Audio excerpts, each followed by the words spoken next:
প্রিয় দর্শক, আমার মনে হয় যে বাংলাদেশের বেশ কিছু গুরুত্বপূর্ণ ব্যক্তি অথবা যুক্তরাষ্ট্রের সঙ্গে খুব ভালো সম্পর্ক ছিল এমন ব্যক্তিদের মধ্যে এরই মধ্যে প্রেসিডেন্ট ডোনাল্ড ট্রাম্পের কিছু কথায় একটা শীতল আতঙ্ক ছড়িয়ে পড়েছে। কেন মনে হলো যে গতকালকে যুক্তরাষ্ট্রে ওয়াশিংটনের হোয়াইট হাউসে প্রেসিডেন্ট ট্রাম্প তাদের যে বিভিন্ন অঙ্গরাজ্যের যে গভর্নর যারা আছেন, গভর্নরদের একটা সমাবেশে বক্তৃতা দিচ্ছিলেন এবং সেই বক্তৃতা দেওয়ার সময় তারা যে নানাভাবে ব্যয় সংকোচন করছে, যুক্তরাষ্ট্রের মানুষের ট্যাক্সের টাকা বিদেশে যে নানাভাবে ব্যয় করা হতো সেগুলো তো উনি গত কয়েকদিন ধরে আপনারা শুনছেন যে এগুলি তারা ব্যয় সংকোচন করছেন এবং যেমন ইউএসআইডি নামে তাদের যে প্রতিষ্ঠানটা সারা দুনিয়াতে বিভিন্ন জায়গায় তারা অর্থ ব্যয় করতো গণতন্ত্রের স্বার্থে, গণতন্ত্রকে আরও শক্তিশালী করার জন্য, সেই ইউএসআইডিকেই বন্ধ করে দিয়েছেন, টাকা পয়সা দিচ্ছেন না। এবং আমরা জেনেছি গত কয়েকদিন আগে একটা বক্তৃতা আপনি বলেছিলেন যে উনি কিভাবে ভারতে $21 মিলিয়ন, বাংলাদেশে $29 মিলিয়ন দিয়েছেন, এই ইউএসআইডি দিয়েছিল আর কি, ওইগুলি যেগুলো আরও দেওয়ার কথা ছিল সেগুলো উনি বন্ধ করে দিয়েছেন। এবং এই গভর্নরদের সমাবেশে উনি এমন কিছু কথা বলেছেন যা নাকি আমাদের জন্য রীতিমতো তাৎপর্যপূর্ণ এবং এটা নিয়ে আমার ধারণা আগামী দুদিন খুব আলোচনাও হবে। লোকে খুঁজে বেড়াবে লোকগুলোকে। আমি একটু বলি ডিটেল, আমি অত নিজের ব্যাখ্যায় না যে প্রেসিডেন্ট কি বলেছেন সেগুলো আপনাদের একটু আমি শোনাই। আমি ওনার ভিডিওটা দেখেছি, আমার ধারণা এই ভিডিওটা এরই মধ্যে আপনাদের অনেকের কাছে পৌঁছে গেছে।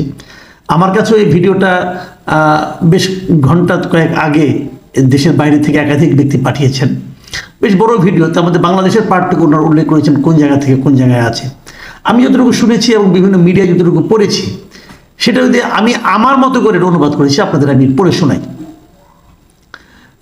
প্রেসিডেন্ট ট্রাম্প বলেছেন যে রাজনৈতিক পটভূমি শক্তিশালী করতে ইউএসএইড $29 মিলিয়ন দিয়েছে বাংলাদেশকে, আর সেই টাকাটা গেছে এমন একটি প্রতিষ্ঠানের কাছে যার নাম কেউ কখনো শোনেনি।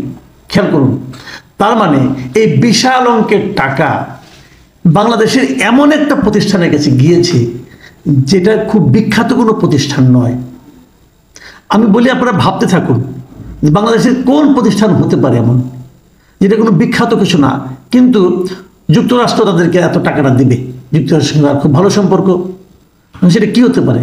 আনফর্চুনেটলি ডোনাল্ড ট্রাম্প তার নাম বলেননি, কিন্তু নাম না বলে আরও কিছু কথা বলেছেন, সে আলোচনায় আমি আসছি যাতে নাকি আপনি একটা ধারণা পেতে পারেন। এতে ভালো আছে মন্দ আছে সে আলোচনাটা করবো একটু পরে আমি। তিনি বলেছেন, তার ভাষায় যেমন হুবহু বলি, হুবহু বলেছেন যে তারা $29 মিলিয়ন, $29 মিলিয়ন মানে কত? আমাদের টাকায় 350 কোটি টাকারও বেশি, 350 কোটি টাকারও বেশি। এই টাকাটা তারা $29 মিলিয়ন পেয়েছে, তারা একটা চেক পেয়েছে।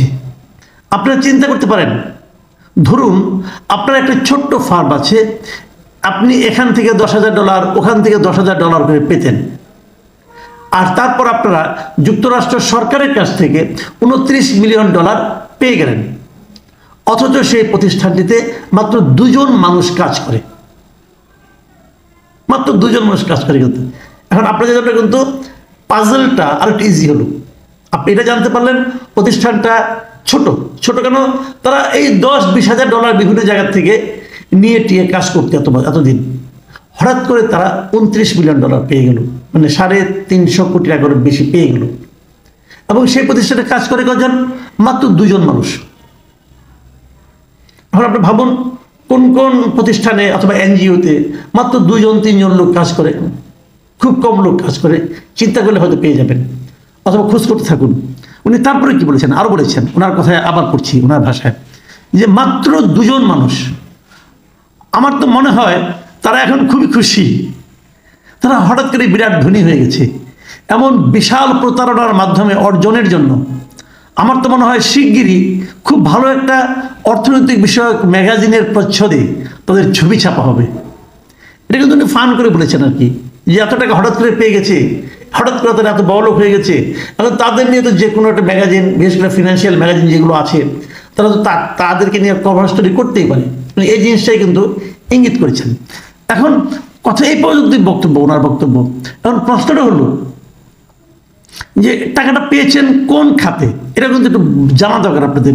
আপনারা ওই যে ডেমোক্রেসি ইন্টারন্যাশনাল ওয়েবসাইটে যান, সেখানে দেখবেন যে বাংলাদেশের রাজনৈতিক পটভূমি শক্তিশালীকরণ প্রোগ্রামের জন্য মূলত এই অনুদানটা দিয়েছে ইউএসআইডি এবং ডিএফআইডি, এই দুইটা প্রতিষ্ঠানে কিন্তু এই অনুদানটা দিয়েছে।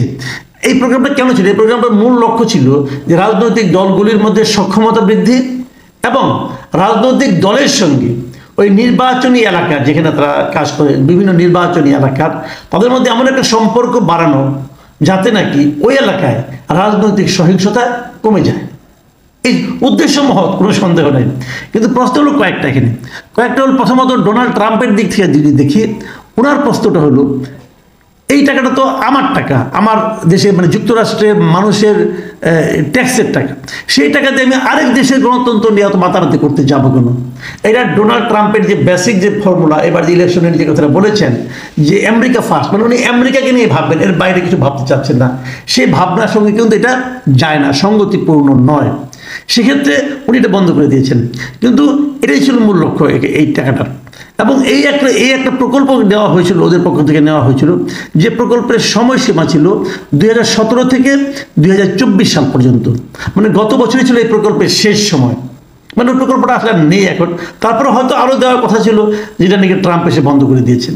তাহলে এখন যদি আমরা এটাকে আরেকটু ঘুরিয়ে দেখি, তার মানে যেটা নাকি আওয়ামী লীগরা বলার চেষ্টা করেন যে যুক্তরাষ্ট্র এখানে বিপুল অর্থ বিনিয়োগ করেছেন কেন? যে আওয়ামী লীগের বিরুদ্ধে আন্দোলনটাকে চাঙ্গা রাখার জন্য হতে পারে। আবার মাত্র দুজন মাত্র লোক, তারা টাকাটা মেরেও দিতে পারে, অথবা নিজে যেহেতু মানে খুব একটা অপরিচিত, নিজেদের লাভের জন্য তারা মেরে দিয়েছে এবং হয়তো যুক্তরাষ্ট্রকে দেখিয়েছে যে শেখ হাসিনা পতনের সঙ্গে আমরা ব্যয় করেছি। এটাও হতে পারে, আমি জানি না আসলে ঘটনাটা কী ঘটেছে। কিন্তু আমি যেটা মনে করি যে এখন যে আওয়ামী লীগ যে কথাটা বারবার বলছিল যে আমাদের পতনের জন্য যুক্তরাষ্ট্র ষড়যন্ত্র করেছে, যুক্তরাষ্ট্র বিনিয়োগ করেছে, সেই অভিযোগটা কিন্তু আমার মনে হয় আরও দৃঢ় ভিত্তি পাবে এই ঘটনার পর, ট্রাম্পের এই বক্তব্যের পর। কিন্তু আমি মনে করি আমাদের দেশের পক্ষ থেকে, আমাদের পররাষ্ট্র মন্ত্রণালয়ের পক্ষ থেকে যুক্তরাষ্ট্রের যে দূতাবাস আমাদের এখানে আছে, তাদেরকে প্রশ্ন করা উচিত, তাদের কাছে জানতে চাওয়া উচিত যে এই টাকাটা কোন দুজন ব্যক্তিকে দেওয়া হয়েছে। এটা জানার তো অধিকার আমাদের থাকতে পারে। যদি আমরা জানতে না পারি, তাহলে আমরা একে সন্দেহ করব, ওকে সন্দেহ করব, আপনিও একে তাকে সন্দেহ করবেন, তো এটা তো ভালো হলো না। কাজে আমাদের জানাই উচিত।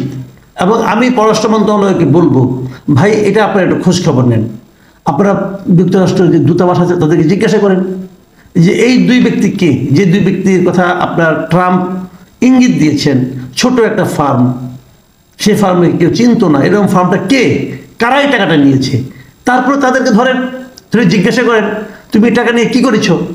এটা যদি এই সরকার করতে না পারে, তাহলে এই ষড়যন্ত্রের সঙ্গে অনেকে কিন্তু এমনও সন্দেহ করবে যে হয়তো সরকারও জড়িত আছে।